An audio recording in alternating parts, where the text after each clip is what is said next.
Hi, it's Tony Ozan, and today for the small interview project I'm going to talk to Chris Miller from Before Crisis. Looking forward to having a see what Chris has to talk about her business. Hi, I'm here with Chris Miller from Before Crisis, and I'm going to take her through the small interview project. So, hi Chris, how are you? Great, thanks Tony. That's good. All right, let's get right into it. So, in about 30 to 60 seconds, give me your elevator pitch of what it is you do. Well, thanks Tony. Before Crisis assists businesses to determine what they must save or keep running through a crisis, disaster or emergency, and how they might do that. We are engaged by businesses as consultants to work in a partnership on their emergency, crisis and business continuity planning. We almost always improve or fine-tune their business as usual, their normal operations. Before Crisis is all about enhancing business or organisational resilience through a crisis and day to day. Excellent, great. There's always plenty of crises for businesses to come across these days, aren't there? Unfortunately. Yes, definitely. Good for you. And what was the main reason for you going into business? In 2010, I retired from the APS, the Australian Public Service, after many years of working on major emergency planning and recovery work, such as the 2004 Boxing Day tsunami, the Bali bombings and so on. Okay. I also worked for a number of other Australian government agencies on their business continuity, incident management and exercises. So the idea for Before Crisis really began in 2008 when I co-presented a roadshow for the then Department of Industry. We trained more than 500 business owners Australia-wide in pandemic business continuity planning. Sharing many coffee breaks with small business owners, I became quite captivated with small business and their needs. I was, as I say, captivated by their passion. Yep. And couldn't help but notice the challenges and wondered if some of my experience might help them. Definitely. So I decided when I retired to take that experience and use it to assist small and medium-sized businesses with their emergency, crisis and business continuity planning. Recently, I've worked for a premium winemaker and their distributor with an international name. Tough gig. No free samples. That was the tough part. A university residential accommodation provider with sites throughout Australia and overseas.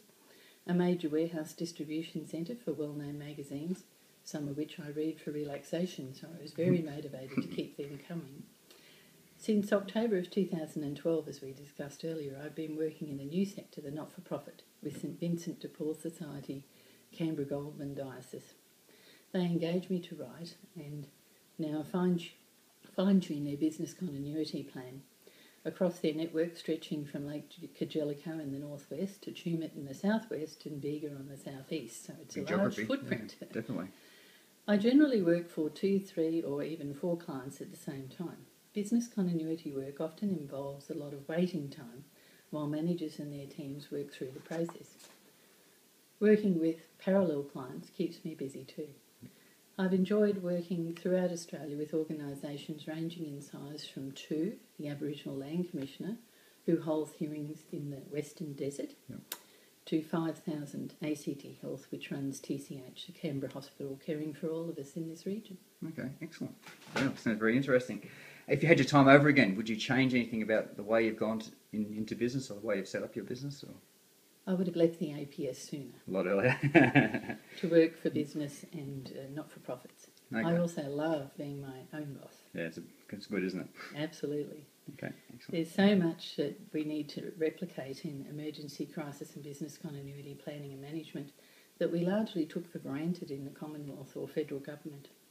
It's always exciting for me to work with a new business, to start to understand some of their challenges and work with them on finding ways to enhance their resiliency through a crisis and in their business as usual. It's magic to see their productivity and preparedness improve, as well as their confidence in knowing what they would do if the worst case scenario happens in their business. The very best part of my job is exercising and testing their preparedness for the what ifs or what next. An exercise day is always fun for me and the participants, at least I hope so. We learn so much from each other and how to better strengthen their business. Excellent, that sounds good. And what about your biggest challenge? What's been your biggest challenge with your business? Encouraging businesses to invest in preparing their business to continue through a crisis and strengthen or enhance their resilience day to day. It's easy to see before crisis and what we do is focused on crisis preparedness, when we often add value by sharpening up their day-to-day operations and services and releasing resources to reinvest elsewhere in their business. US data following Hurricane Katrina and reported by Firestorm showed for every $1 invested in preparedness, it saved up to 11 in response and recovery costs. Wow. Before crisis, by its very name, is about assisting businesses before a crisis. Yeah. Sometimes we're called in afterwards when the need for what before crisis offers is better understood and appreciated. Yeah.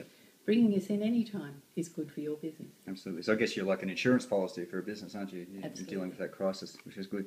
And some insurers now are demanding better business continuity planning. Okay. APRA for financial institutions. Yep. The Which is good for you. Yes, so there's a lot going on sort of behind the scenes. It's encouraging and moving businesses towards more robust business continuity planning and preparedness, because it is that investment at the front end makes significant savings at the tail, as that data demonstrated. Definitely. How do you balance working on your business versus in your business? One of the big traps of small businesses. We were just discussing that. We were. I've only got to look at my website to realise that I've been neglectful of it. It's always a juggle and a balancing act between working for my current clients as well as generating new business, following up leads, writing proposals, speaking at conferences, networking and so on.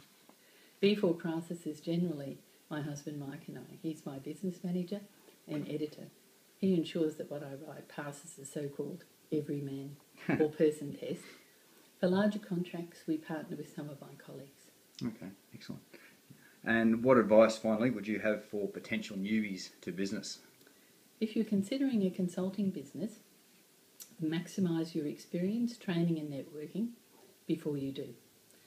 Building your network is critical, as mine is largely a word-of-mouth business. It's built on recommendations and maintained by delivery of quality products when you promised it or sooner.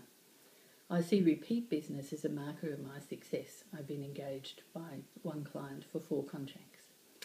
Building a business is hard work, so whatever your business, be passionate about it, or find something else to do that you are passionate about. Definitely some great advice. Okay, great. Thanks, Chris, for that. It's great to find out a little bit more about your thoughts on business and also about before crisis. So thank you. Thank you, Tony.